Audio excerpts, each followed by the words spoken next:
In this video, we're going to look at a slightly different spin on the trig identities that we saw a couple of classes ago. This skill is called verifying identities.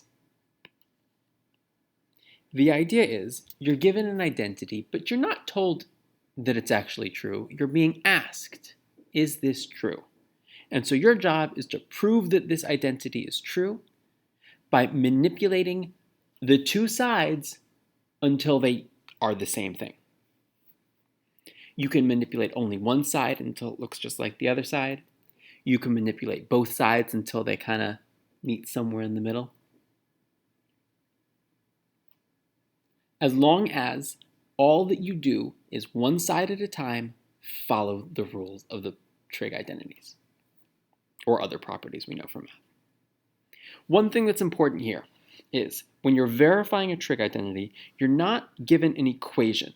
You're being asked if this is really an equation, which means the reason why we care is you can't use a property of equality. I can't just add sine squared to both sides. I can't just multiply by 1.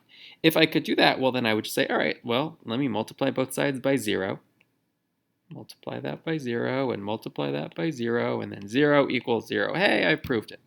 Well, no, that doesn't work. You can't multiply both sides by 0 if you don't know that the two sides are equal to each other. And the whole point of verifying trig identities is we don't know if they're equal to each other yet. So what we're going to do instead is sort of imagine this is an impenetrable wall. And we can only do one thing to one side at a time. And we're just going to keep going until the two sides look the same. Tan squared times sine squared is already pretty simplified. You can play around with it if you want, but you're not going to get very far. So I'm going to always look to the side that has addition and subtraction on it first. You've got a couple of different things you can do. So what I'm going to try first is, good old turn everything into sine and cosine. So sine squared theta over cosine squared theta minus sine squared theta. I don't have to write equals tan squared theta times sine squared theta because it's not an equation. What I'm going to do is keep playing on that left-hand side until it looks just like the right-hand side. Notice how I kept the sine squared like up high because it's in a numerator. Okay, my next step, I'm just going to follow some rule that allows me to play around with that. Well, I can always multiply by 1. So I can take that second fraction and multiply it by cosine squared theta over cosine squared theta. And because now I have two fractions with a common denominator, I can combine them if I want. It is very important that you only do one step per line, really one property per line.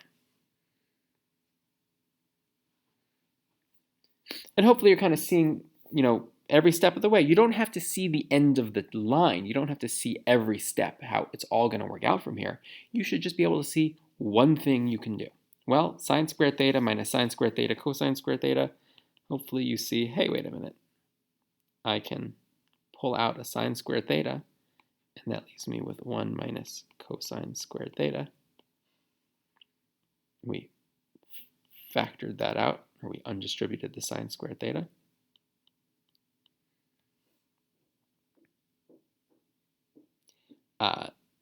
Notice how I put that denominator all the way over to the side. Because I noticed, hey, I've got a sine squared as a factor in the numerator and a cosine squared in the denominator. That's already going to be my tangent squared. I can just turn that into tangent squared right now if I want to.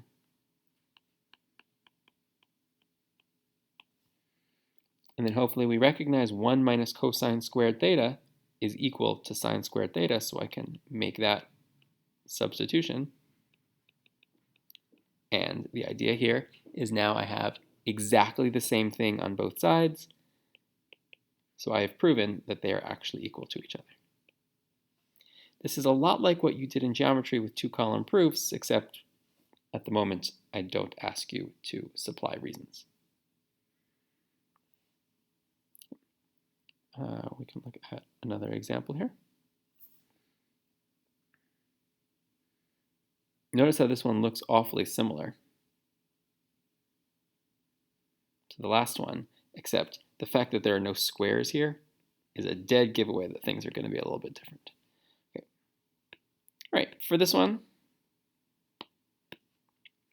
again, we're going to build the wall, but I want you to kind of be on the lookout for things that are easy and do them first. Like on that right-hand side there, tan theta times cotan theta. You hopefully recognize by now that since tan theta and cotan theta are reciprocals of each other, when you multiply them together, I'm sorry, that's not right. They are reciprocals of each other. That means when you multiply them together, they cancel out.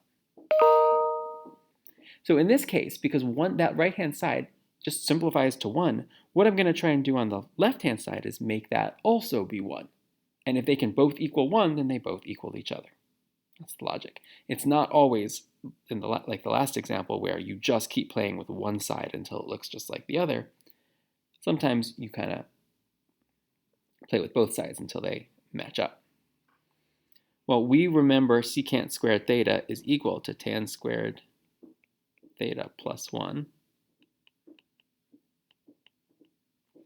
And so I have tan squared theta plus 1 minus tan squared theta. And of course, tan squared theta minus tan squared theta is 0. So they cancel out. And we get 1 equals 1. So to show that we're done, you can either rewrite it or just put an equal sign in the middle. But the key is that the two sides are equal to each other. You have to make sure you show that at the end to show that you've answered your question.